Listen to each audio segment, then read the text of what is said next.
Hi everyone. This video is a Black History celebration video in honor of someone's special birthday, and the birthday that we are going to be celebrating is Benjamin Banneker. Benjamin Banneker was born November 9th, 1731, and if you don't know about him, well, you're going to learn about him in this video. In this video, I'm going to be showing you two books, but only reviewing one. And at the very end, there will be a slideshow featuring images from Benjamin Banneker's life or related to Benjamin Banneker. So before I get into the book that we are going to be reviewing, let me show you one of the books that I got from the library. I actually had my own Benjamin Banneker book, which was illustrated by Brian Pinkney, and I really liked it, but I guess it's in storage. So this book, which I'm not going to be reviewing, but is very good, is called Tick-Tock, Banneker's Clock, and it was written by Shayna Keller and illustrated by David C. Gardner, and it basically focuses on Benjamin Banneker's invention of his clock, and it is told in a very story-like fashion. Even though it weaves in some history, it's not like a textbook book, if that makes any sense. So if you are one who likes to read just story-like stories, then this would be a good book for you, particularly if you have young children. It has very vibrant watercolors. But the book that we are going to be focusing on in this video is titled Journey to Freedom, the African American Library, and Benjamin Banneker, 1731 to 1806. It has an image of Benjamin Banneker on the front. I'm going to be reviewing this book because it doesn't primarily focus on his clock. It goes throughout his entire life and gives you a very nice overview of what he accomplished, how he was, and other things. So before I get into the book review, let me tell you a little bit about the author.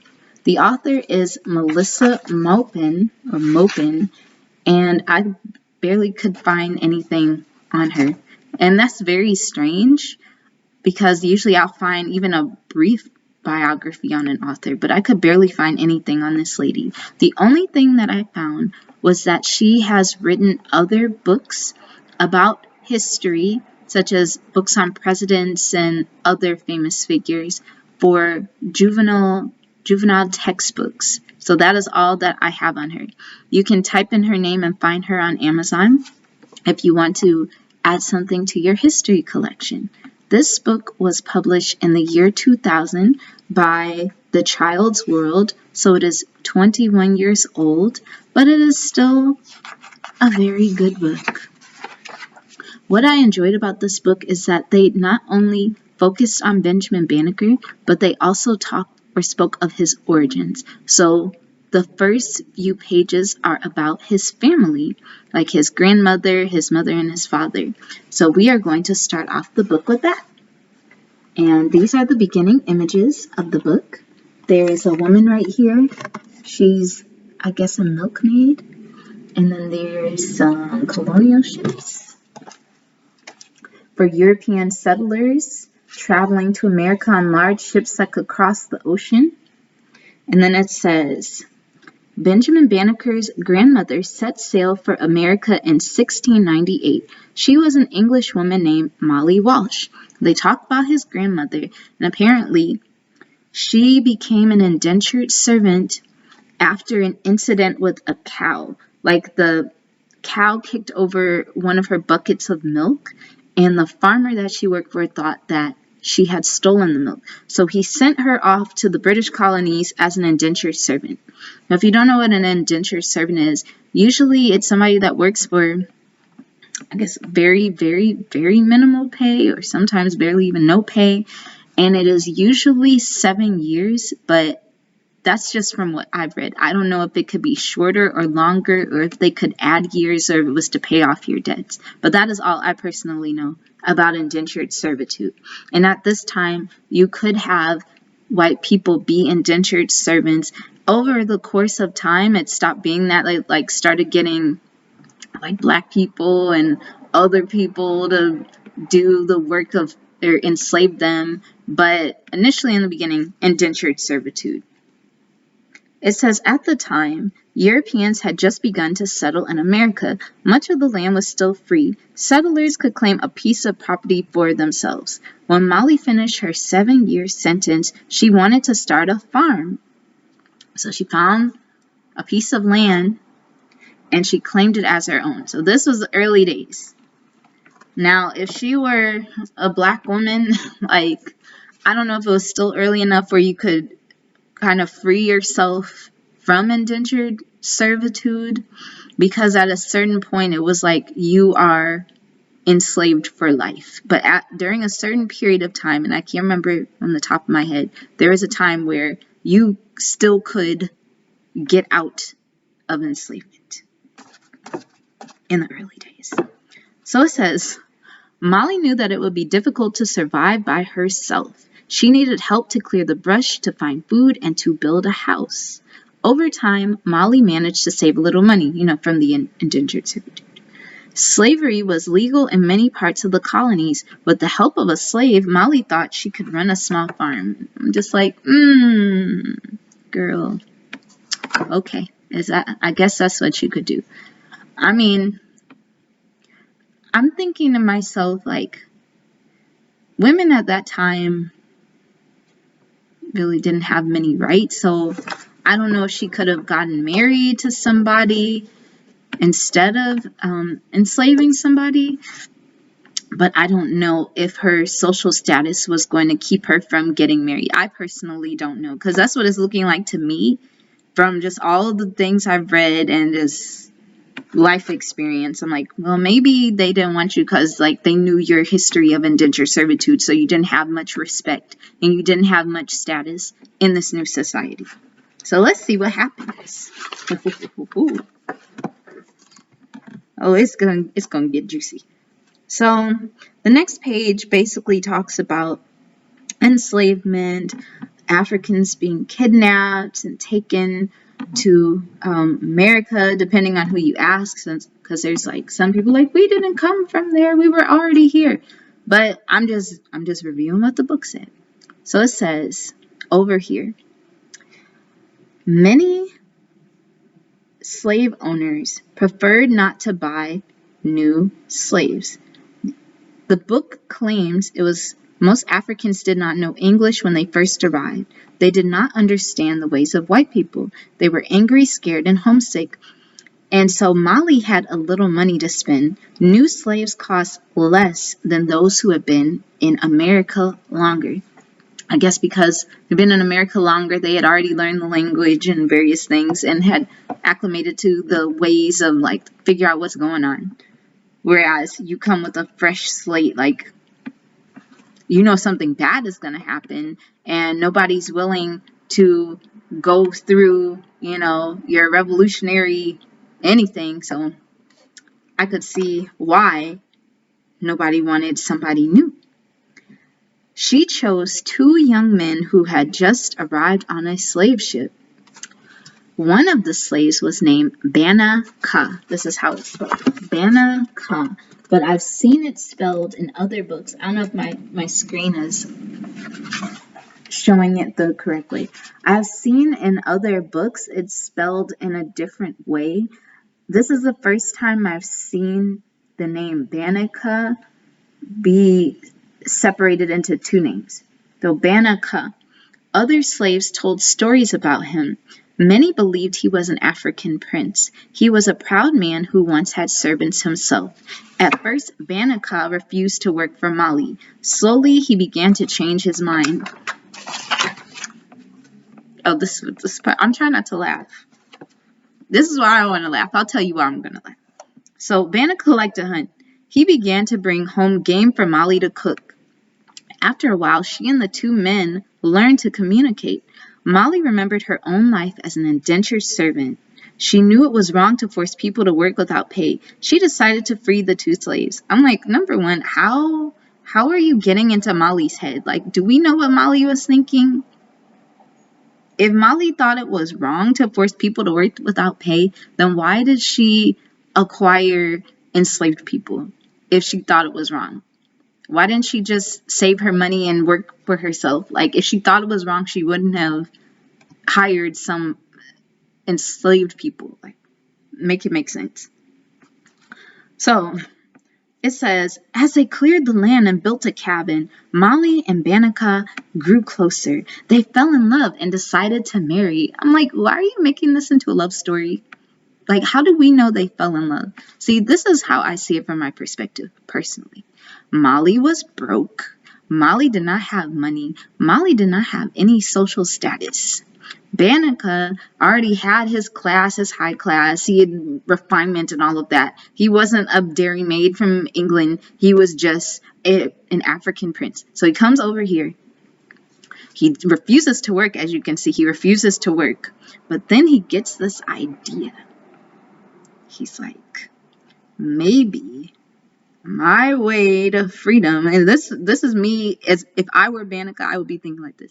Maybe my way to freedom is maybe I'll just make this woman fall in love with me and then like she'll release me or something. So I personally don't believe the whole they fell in love story. I feel like this was one of his few tactics for freedom, because I'm like, if you're a prince, you're going to be thinking in terms of like chess, strategy. What can you do? You came on a ship. You're over here enslaved. Where can you go? One of the best ways you can do, because you can't live on your own in this new world, marry the lady. And you'll have some type of freedom. Maybe acquire her wealth. I don't know.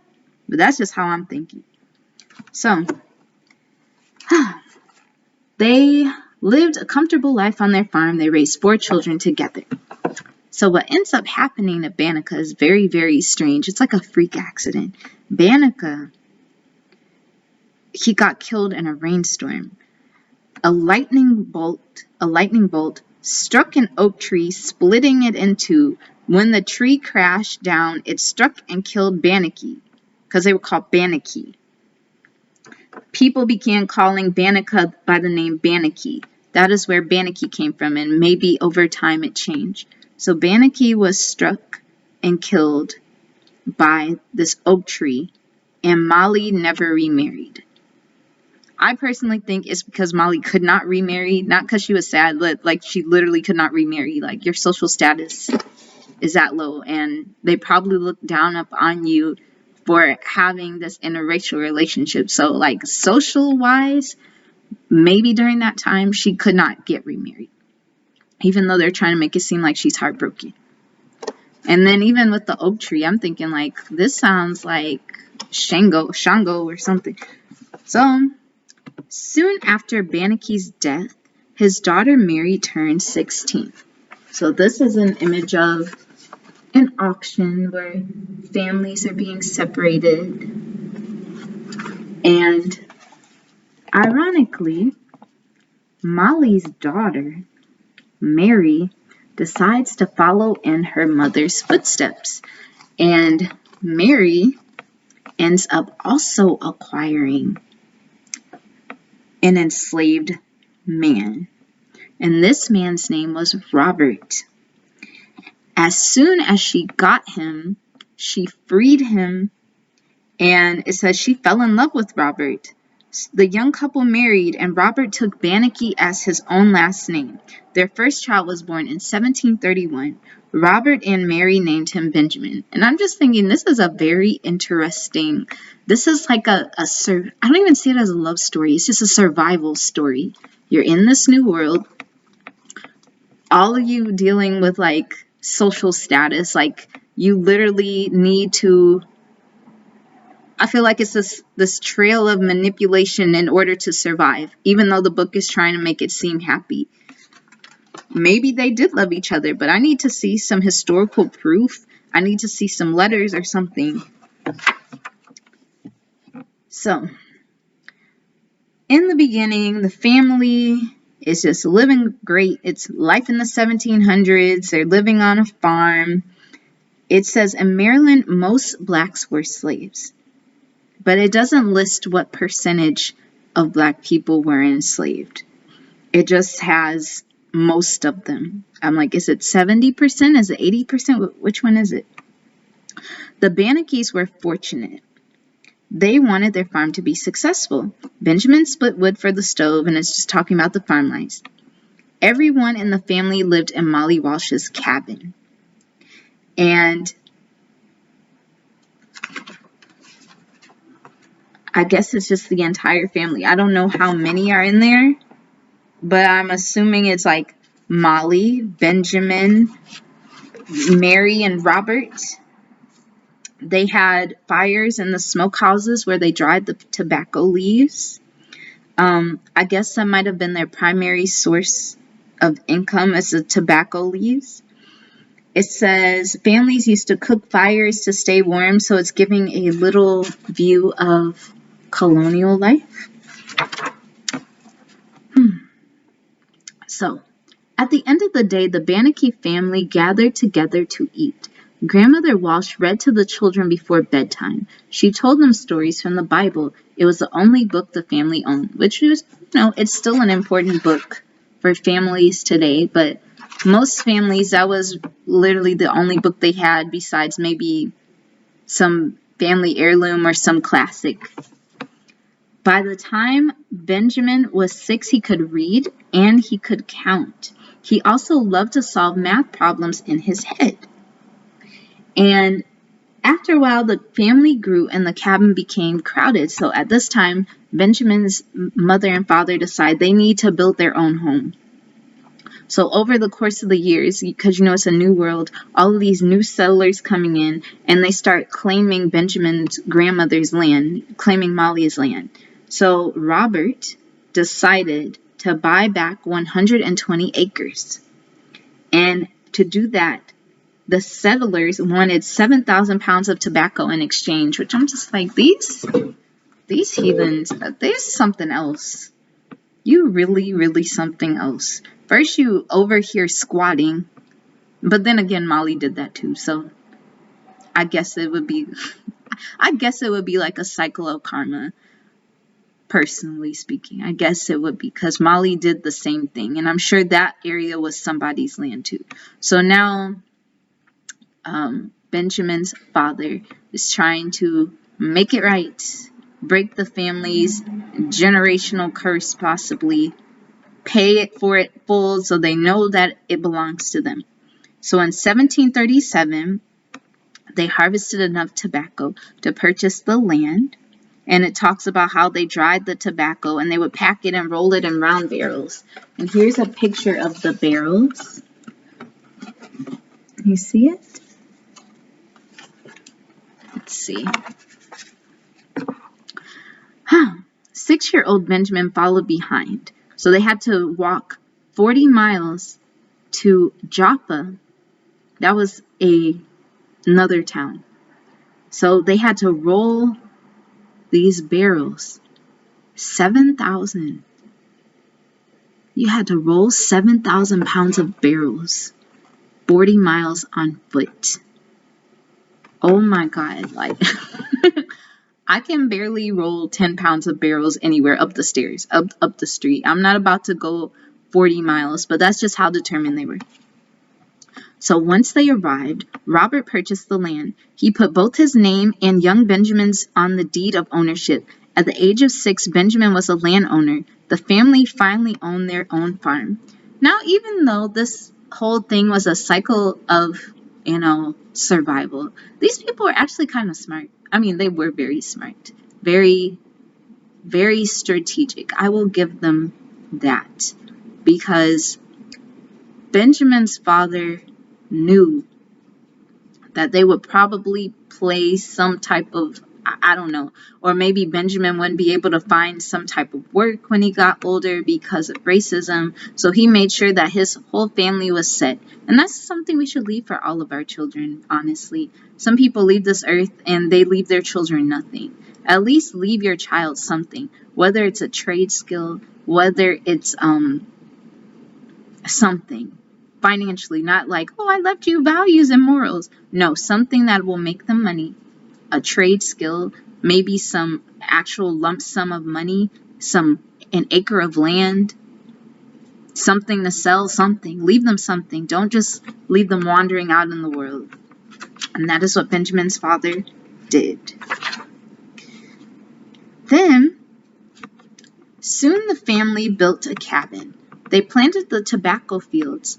Crops grew well on their farm. Many years before, Banneker, remember Benjamin's grandfather, used a clever idea he remembered from Africa. He dug channels in the ground. The channels carried water from a creek to the crops. He also built dams to control the water flow. Now this, I feel I've seen this before recently. There was a man that went, I don't know what African country he went to, but he learned how to farm in a different way as a black man in Africa, and he came back to the United States and implemented this into his own farmland. So it says that Robert, Benjamin's father, did the same thing, but it doesn't mention in this book where Robert was from.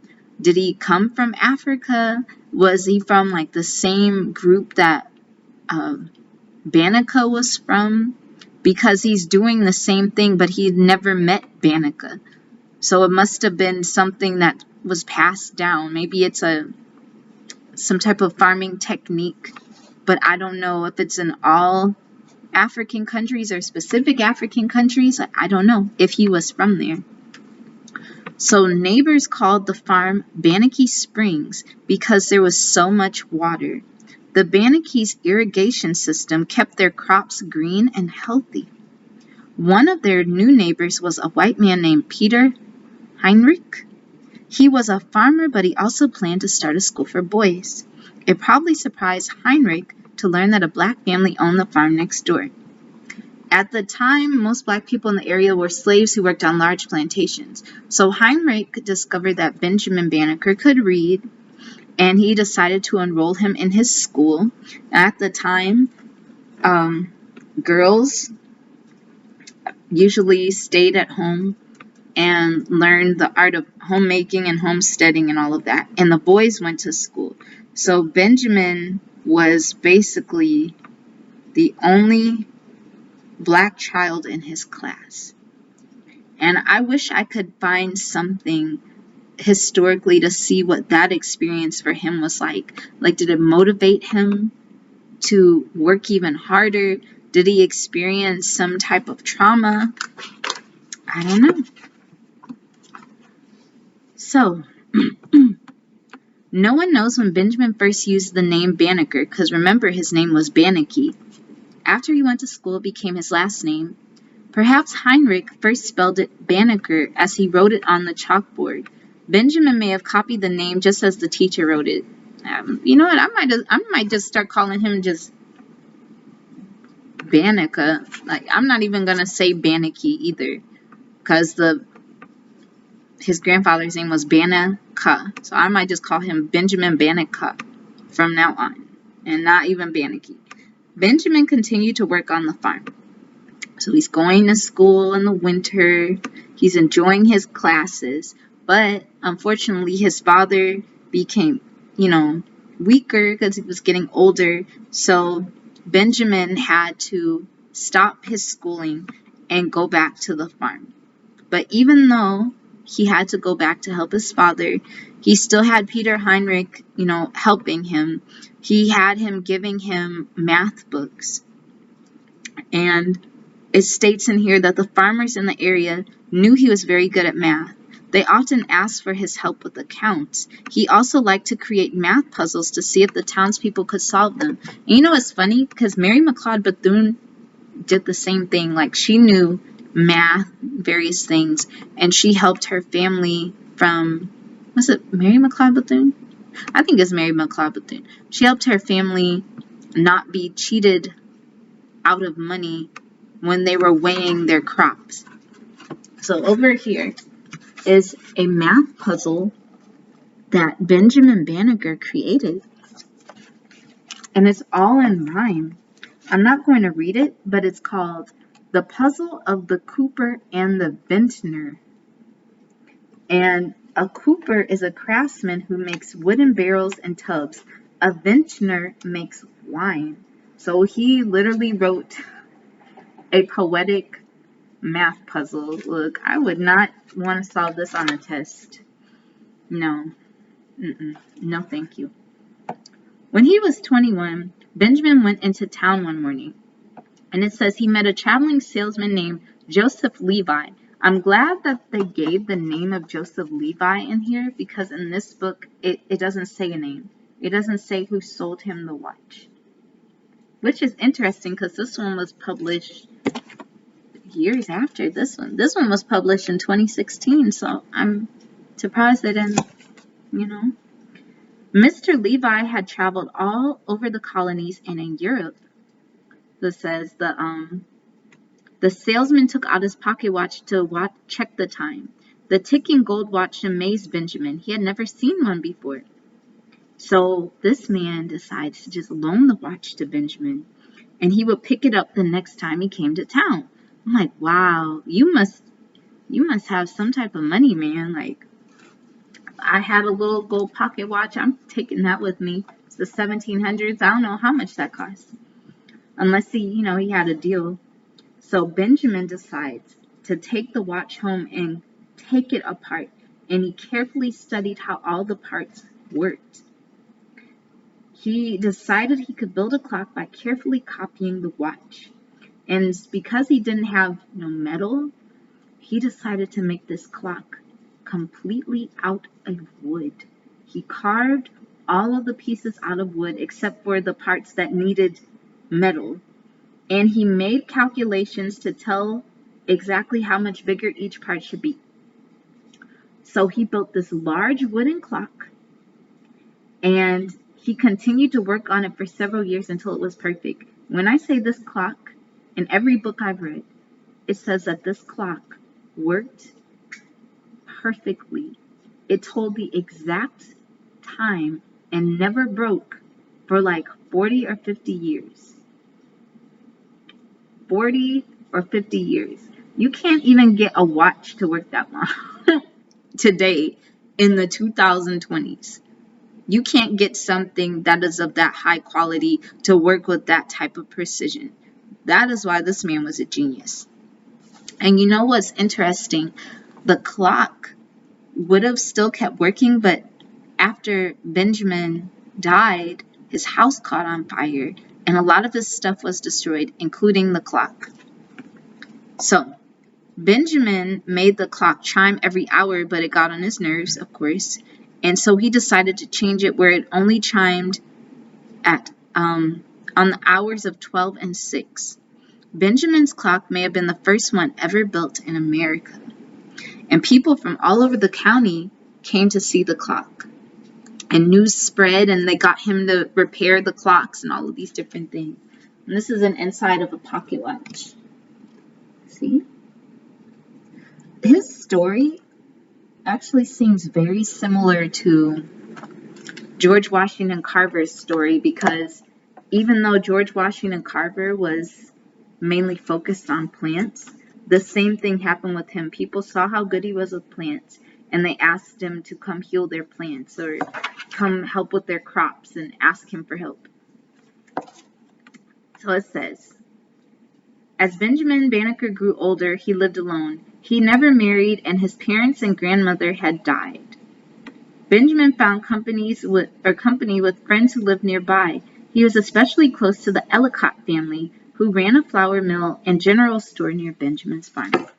So I feel, because Dr. Carver didn't marry either, I feel like sometimes these geniuses don't get married, like, because either A, they haven't found anyone that they were interested in, B, they're not interested in, because they're focused on their work, like their life's goals. And maybe the last, they're just like, they just don't really have, what do you call it, asexual? But I feel like it was mostly because they were focused on their work. And even if Benjamin Banneker was interested in someone, I mean, who can you marry in that society in that time period? It's not like he could, marry a white woman, because I don't know how the times changed as he got older. He may have been lynched, or he may have been ostracized from society. He probably could have married a black woman if he had found one that he was interested in. But when you have somebody that's at such a high level of intellect, sometimes it's hard to relate to other people. Like, even if he did find somebody, he probably want to relate to them intellectually. That's probably why he dedicated his life to just studying nature and the stars and other inventions. So, Benjamin had actually helped build the Ellicott's mill. And he would often stop to visit the family. So it says George Ellicott, who was 19 years younger than Benjamin, they both shared an interest in mathematics and science. So thanks to George, he gave Benjamin materials to read, and he also let him borrow his equipment. So he had a telescope and other equipment.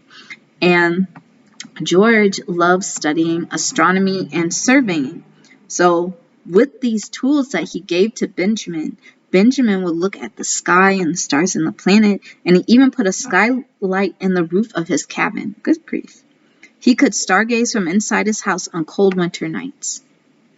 He studied the movements of stars and recorded them. He also could predict when an eclipse would occur. It says on April 14, 1789, Benjamin predicted a solar eclipse. Even well-known scientists did not expect the eclipse. George suggested that Benjamin publish such useful information, and he started to write an almanac.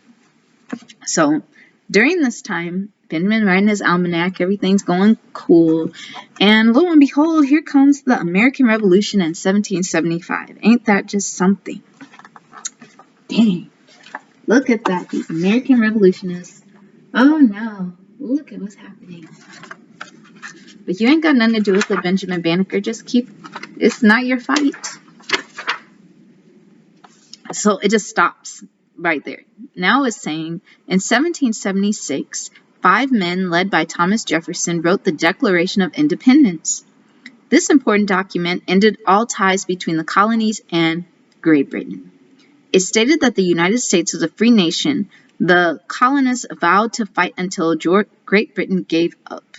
So the war goes on until 1783, and the United States wins its freedom. But even though they won, their states or their country had no capital city. And so the president at the time, George Washington, decided he'd like to place it in the Potomac River, which covered about 10 square miles. In 1790, President Washington and the United States Congress agreed to create a federal territory, which would be called Washington, D.C. So initially, they did not get Benjamin Banneker. They actually got a French architect named Pierre L'Enfant. See, I don't know French, but he also appointed George Ellicott's relative, Major Andrew Ellicott, to the project. So, stop these flies.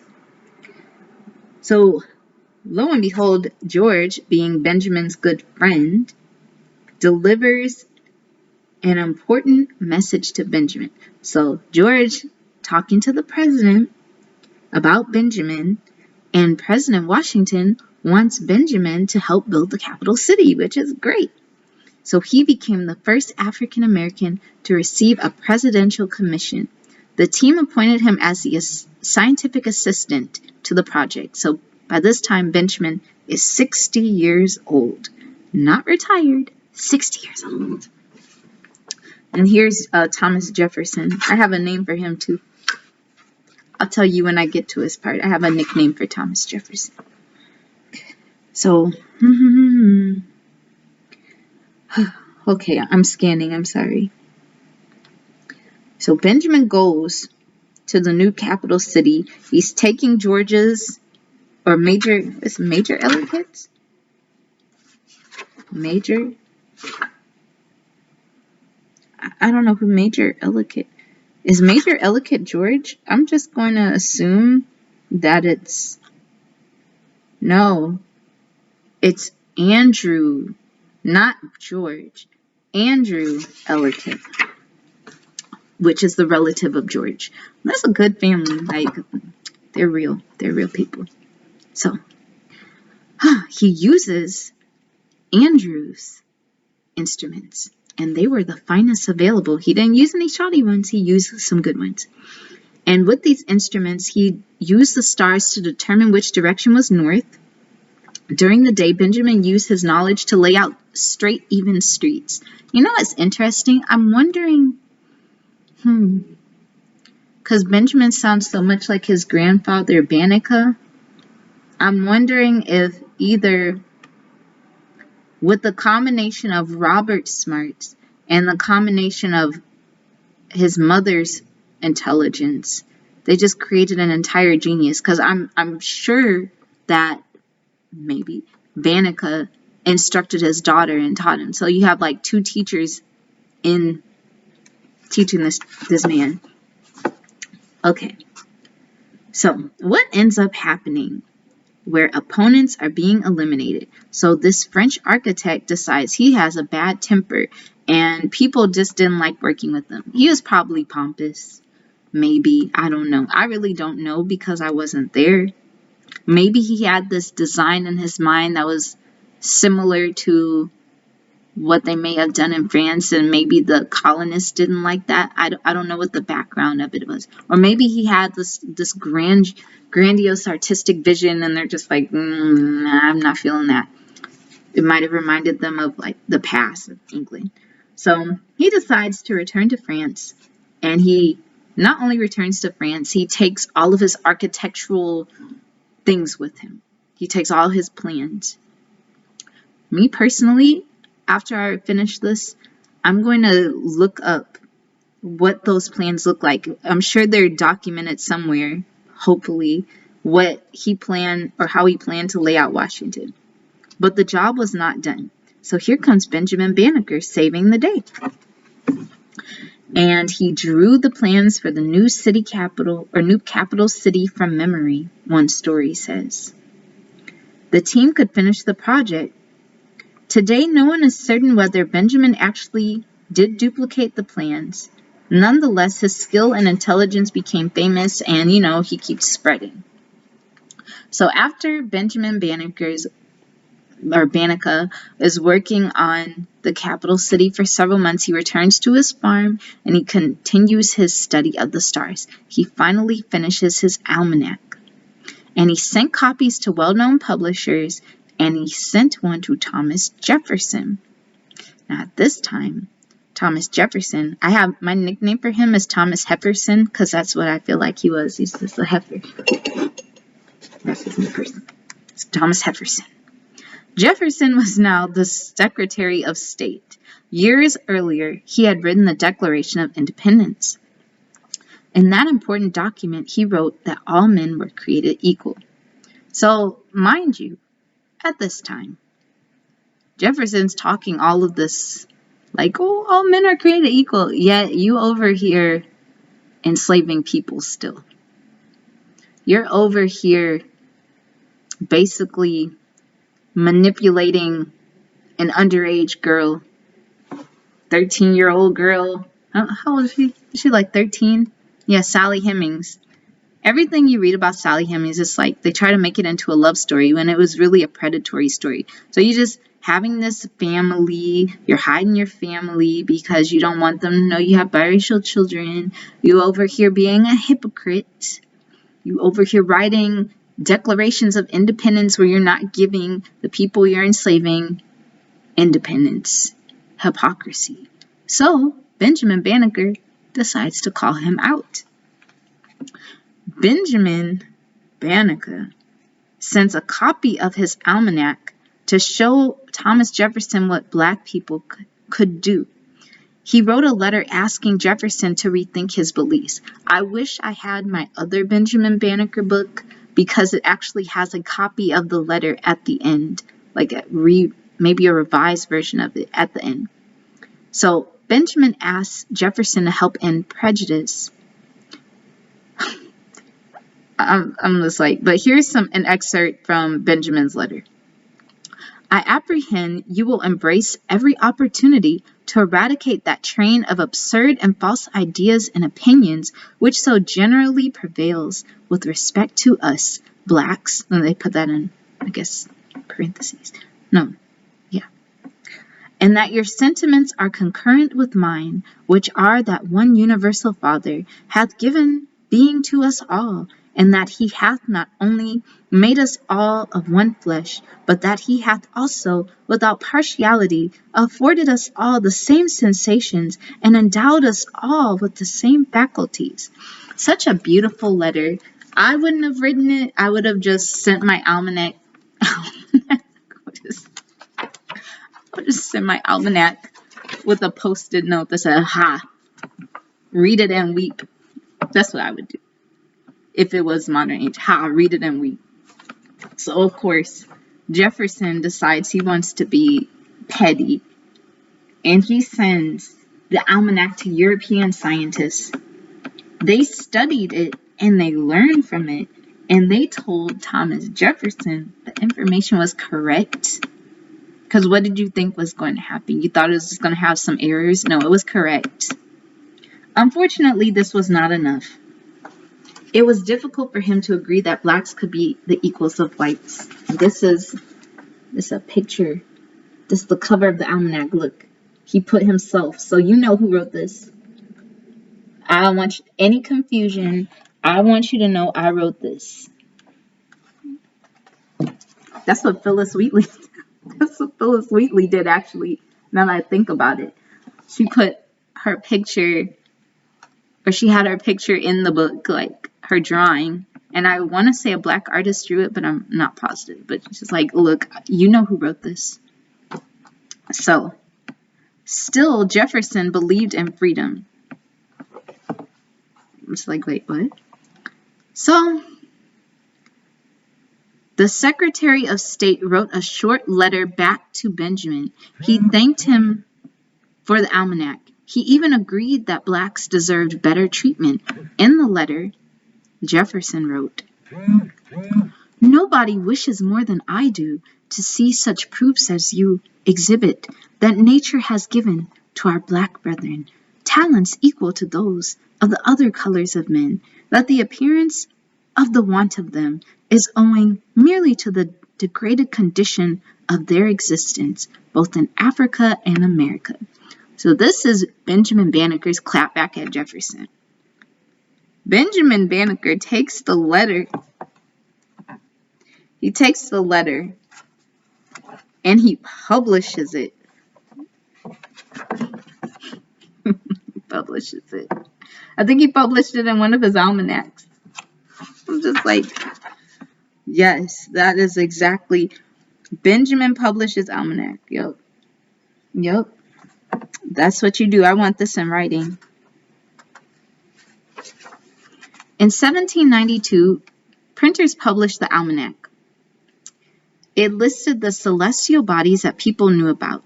It also told readers where they could find them in the sky. The almanac sold well. He continued to publish the almanacs every year until 1797. As he grew older, Benjamin sold a part of his land. He wanted to spend less time farming, which I get, because, you're kind of tired. Like, you've literally been working since you were a child, farming and farming and farming. Sometimes it's hard on the body. And he didn't feel like farming like that. He wanted to focus on his vocation. He hoped to write more about astronomy and the natural world around him. He wrote books about bees. He also wrote about another insect. He wrote essays against slavery and war too. He died in his cabin October 25th, 1806. His famous wooden clock still worked. Sadly, his cabin burned down 2 days later. The fire destroyed most of his belongings. His notes, the clock, and his tools were gone. What little was left to Benjamin's closest friend, went to Benjamin's closest friend, George Ellicott.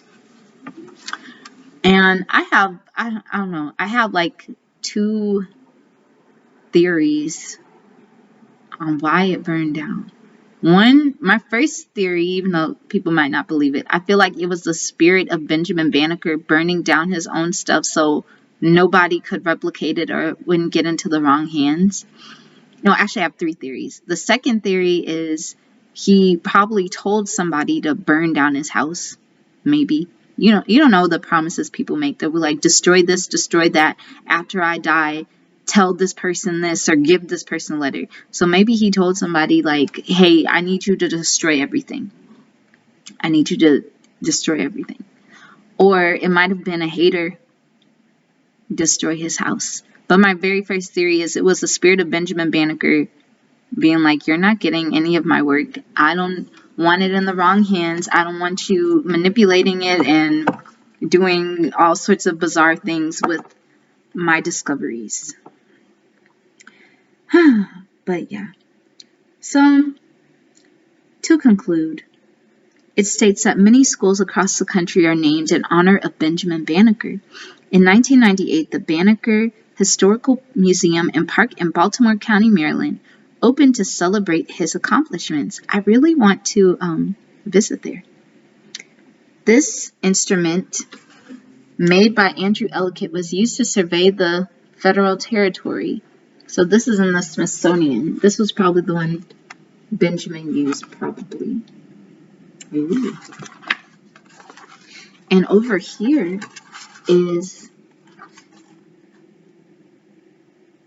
the letter. A letter Benjamin wrote.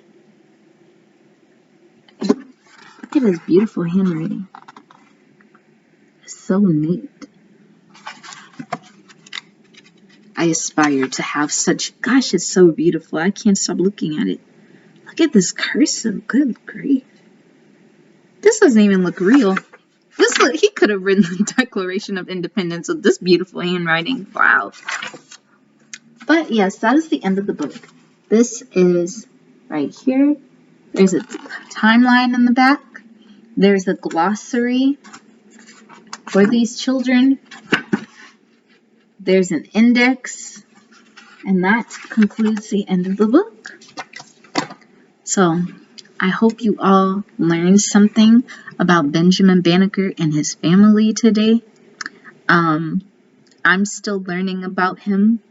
I may in the future come back and do like another video, because it's not like I can say all of the things from memory. Like I can tell you the Emmett Till story from memory, because I know it like the back of my hand. Maybe the Malcolm X story too. But Benjamin is someone I really want to learn more about. And I hope you have a wonderful time celebrating his birthday. I hope that it awakens your inner creativity and your inner genius to push yourself as far as you can go beyond your circumstances, is my motivational speech to you. You have an opulent mind. And that's my button. I wore it today in remembrance of him. So thank you, everyone. And here is the slideshow. Happy reading.